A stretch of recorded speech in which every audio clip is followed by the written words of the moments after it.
Good morning, everybody. It's 8:30 a.m. now, and I'm going to be bringing you an update video. Today I wanted to share that I will not be doing any readings until January 2nd of 2022, and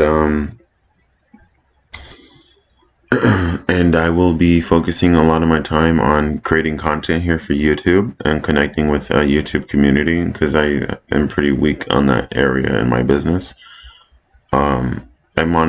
I just wanted to share my great thanks to any of you who spend the time to watch these videos or to connect or reach out to me in DMs or any of that or comments. It's pretty awesome knowing that there's people out there into the same kind of things I'm into or learn about things. Start to gain an interest just through randomly clicking on my video.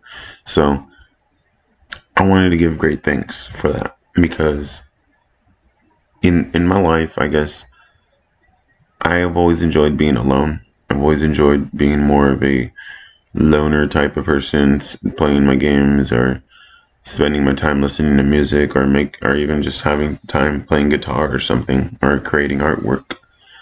Um, and when I found astrology, it was at a very vital time in my life where I was heading into a very meaningless kind of like a meaningless kind of spiral. I was just lost in indulgence in alcohol and just escaping my problems through work and just thinking that all I had to do was go through my day job and I would be successful.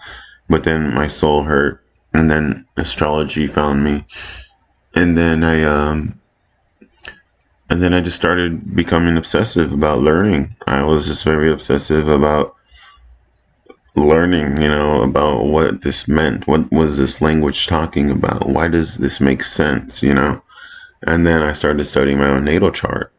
And then when that started happening, it was like I was unlocking so many hidden paths within myself, paths of different patterns, patterns of the planets. So, Venus and, like Venus is very dignified in my chart. So I realized that that's why I'm so lazy sometimes because I don't see that need or necessity. I feel like I'm pretty happy just existing, because my Venus is conjunct Jupiter. So it's like I literally have that hippie placement of it's all good, man, and getting lost in indulgences. So you got to watch out with overly positive placements in your chart as well. So I started to learn about that and I started to be a little more disciplined. I've now eased up. I've now been drinking my coffee again, which I've let go of for a while, and I was actually enjoying that. Um, but I've just been really focused on my daytime job as an apprentice plumber and continuing my service and doing my best. Even if it feels like I'm not doing my best because my boss at times is really martial, very martial and Saturnian. So, but it's in a way that's not that helpful. So I always feel like I have to just kind of be patient and continue my work. Continue helping out, no matter if the person is trying to like put blame or put doubt into your head. It's kind of like this testing of endurance, and I realize I'm harder because I don't get emotionally attached to this person because I just understand that they're not emotionally intelligent enough to basically resonate at that level. So instead I put on my martial demeanor and I'm like, what do you need done? What do you need done? Like, what do you need done? And I try to train my Mars to not be so angry anymore because I'm born during the day. So I have a day chart. And having a day chart means Mars is your acting malefic, so it's more prominent and difficult to work with. So where the nighttime chart Saturn is. So I realized that, you know what? I've been angry all my life. This is what my challenge and purpose is about, is to work on my anger and turn my anger into creative force. Turn it into creative life force and give life to projects. So my business, learning and accumulating knowledge so I could share it with you guys. That's why I have a good Jupiter placement, so I could teach one day when I'm actually knowledgeable and wise, but not right now. Right now, I'm just trying to create a community of beginning astrologers, or people who are having questions about their birth charts and all that. And I know I have the skill and the understanding to share and help give clarity to some placements in the chart, some hardships and good ships. So So it's just always a good thing to remember to breathe. And the content I'm going to be creating, I have a whole book plan, and I'm debating whether I should make a video going over my goal books and all that. But right now, I'm going to go over the transit, and I'm going to minimize my face here. So yeah, thank you for hearing me out in my updates, even if I get off topic a lot of the times. So the ascendant is in Sagittarius. So usually when I look at the chart and I don't really have a question in mind and I'm just looking at the chart for what it is, the ascendant always points to the person interacting with the chart, or the person who asked a question in horary. But I always look at the ascendant as the native, the person reading the chart who's connecting with the chart currently. So I would be represented as Sagittarius. So teaching astrology is the best analogy I could find for that. And Jupiter is the ruler of Sagittarius. So Jupiter is in Aquarius. It's direct, and Jupiter's taking note and being provided. Saturn is providing Jupiter security in a sense, or giving Saturn's power to Jupiter. So Saturn's lending that Aquarius energy to Jupiter, is what I'm trying to get at here. So Jupiter here is all about wanting to build a lot more disciplined approach, and also look at how they organize themselves in the public sphere of light, how they share information, and if they do it in a disciplined or ill-disciplined way. Do we just blurt things out and run off topic, or are we going to work hard and provide knowledge? So I'm represented by Jupiter here, taking note from Saturn here. So that's me talking about work, talking about changes and updates, and it's also the third house, which is about just me communicating this. So right now the midheaven is at 26 degrees of Virgo. So that means providing the service which is related to Mercury. Mercury in the 12th house with Mars here is through hidden unconscious drives. So this could be me drinking coffee. Like 12th house could be an addiction type of house. So drinking coffee to provide astrological information is what I could sum it up to. And yeah, so and I just woke up. It's the morning, so that's why we have the sun here. And so yeah, guys. So what I wanted to talk about today is, I already talked about the updates. I'm gonna be bringing more videos. That's the one thing I wanted to get out of the way. We're gonna animate the chart, and we're gonna look into the hours building up to the full moon. So currently, the moon is at 6 degrees of Taurus, which is building up very tight to the sorry. The moon is 6 degrees away from Uranus, which means we're getting ready to see like an unexpected shakeup.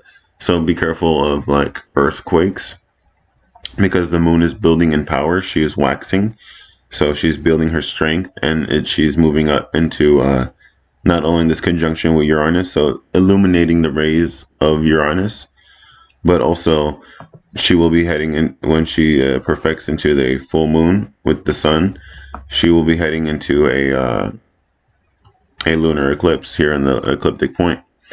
So what this could indicate is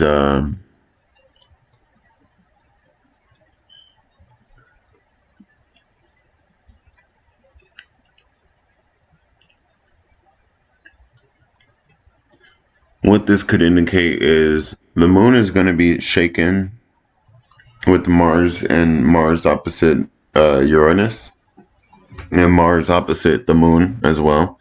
So there's a lot of energy here building up for a big shakeup, a big shakedown, a big fear drive, something that's going to emotionally disrupt the masses, the people, everybody. So everyone's affected.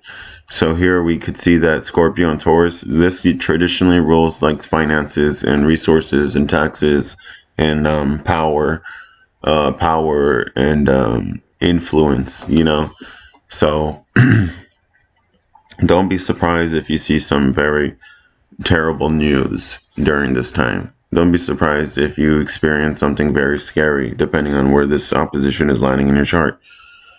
Don't be surprised if you act out erratically due to your emotions. Just be aware of it.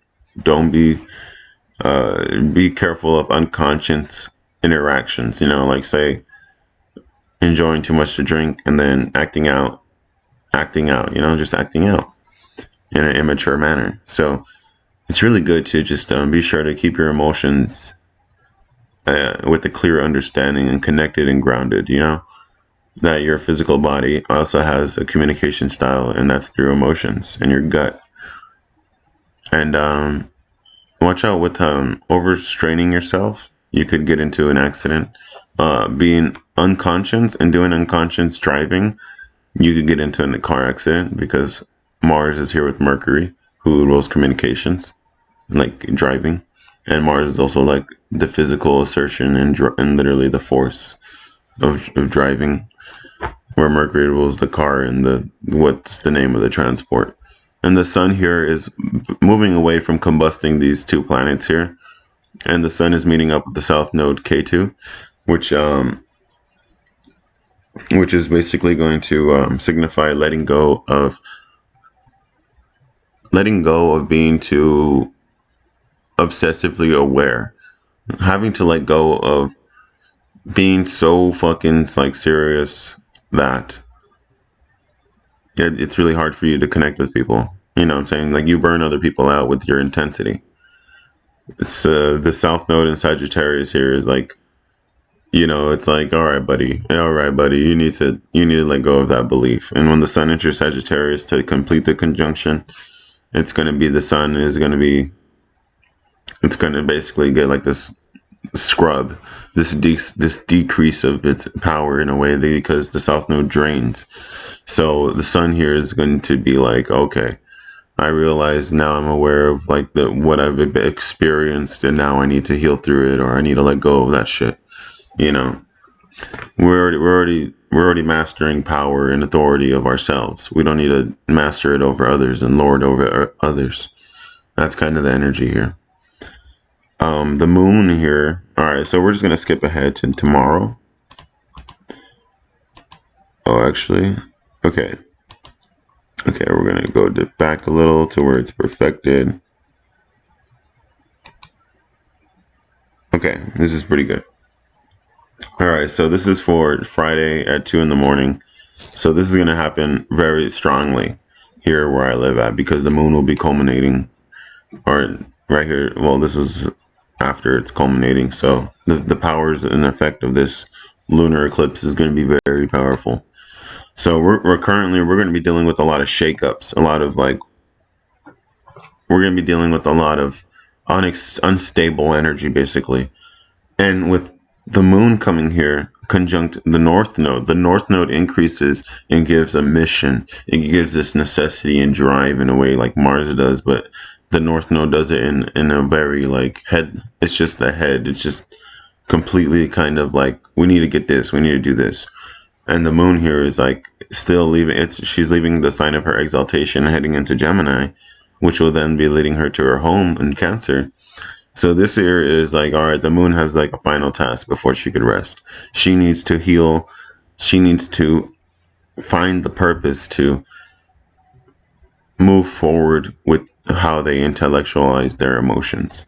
How you intellectualize your emotions during this time, or do you just speak what you're feeling right now and put everything and project everything onto others? So you got to be aware of that as well, And Mercury will be closing in on the sun here, moving very fast. So Mercury here in Scorpio could do a lot of hurtful words, a lot of hurtful actions. If you project like that, project your shadow and your evil onto others, instead of just going within yourself and meditating and sitting in silence and doing the inner reconstruction, which Scorpio wants you to do. That's the purification of the Scorpion into the Phoenix. That's the Phoenix story, going from deep dark thoughts and going into like, all right, you know what, I need to bring light to the situation. So Mercury and the sun are going to meet together eventually in Sagittarius, where they're going to be like, "You're all right. Now it's time to seek the truth of why I was so down and dead, why I was so indolent and inactive." So Scorpio is going to bring that passion here with Mars still staying in Scorpio, which is its home. And Mars likes Scorpio a lot. This is warrior passion energy. This is the dancer. This is the person who puts constant action into their creative passions, So Mercury here on the full moon will be applying a square to Jupiter, and that causes a lot of overthinking and obsessive thinking, especially within these fixed signs. So, and the sun moving into the anaretic degree eventually of Scorpio would even cause more obsession and being aware of how obsessed you've been. So this is going to be a very quick transit here. This is going to happen very quick. So what we're kind of being told to move on for is our finances in the world. The world economy right now, which is what everyone puts their energy and attention to. Let's be real. It's not all La La Land here.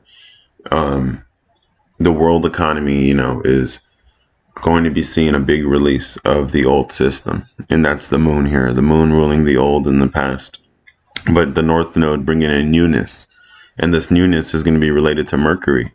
And Mercury is in Scorpio. And Scorpio is all about financial, like taxes and dealing with new systems and laws and regulations. Even though that would kind of correspond to like Saturn. We could also see here that Mercury is square Jupiter here, which is in Saturn's sign here. So we could see that influence there as well. You know what I'm saying? So we could see like an agenda play out, a new page in the agenda, a new financial system, new markets, new way of interacting. And you could even see a lot of abuse of power as well, because we got a lot of Saturn energy and Mars energy going on. So that's just malefic energy in general. And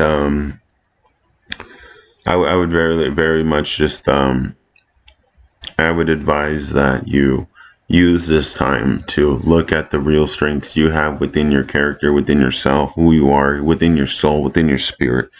You need to ground yourself and really find a plan and method to your madness. You cannot just spend this time right now losing yourself in like activities like indulging in things that don't get you anywhere. You need to spend this time to find go and paint, go and dance, go and create your videos, do what you want to do your readings, but realize that for the next 6 months, you're going to be participating.